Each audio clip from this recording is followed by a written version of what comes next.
তাহলে এক নাম্বার হবে আমাদের মানুষের সাথে ভালো ব্যবহার করা, মানুষের সাথে উত্তম আচরণ করা। নবী সাল্লাল্লাহু মক্কার জীবন, মক্কার বিজয় বিশাল বিজয়, রক্তপাতহীন বিজয়, একজন মানুষের রক্ত ঝরে নাই এমন বিজয় করে যদি চাইলে সবাই কোনটা করতে পারতেন, সবাই ক্ষমা করে দিয়েছেন।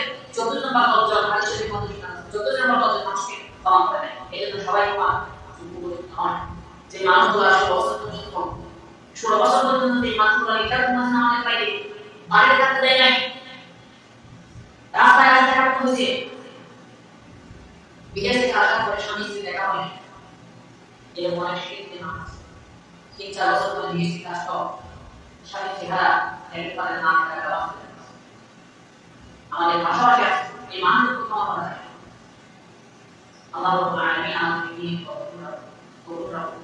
বাইরে সময় আমাদের ভিতরে যে ভালোবাসা সম্প্রীতি সৃষ্টি হয়, সেই পবিত্রগুলো সেই ভালোবাসা আমাদের ভিতরে সৃষ্টি করে ইচ্ছা বসন্ত হয়ে ইচ্ছা তো হবে ভাবে টাকা করতে হবে, এটি সমাজ শিখে আল্লাহ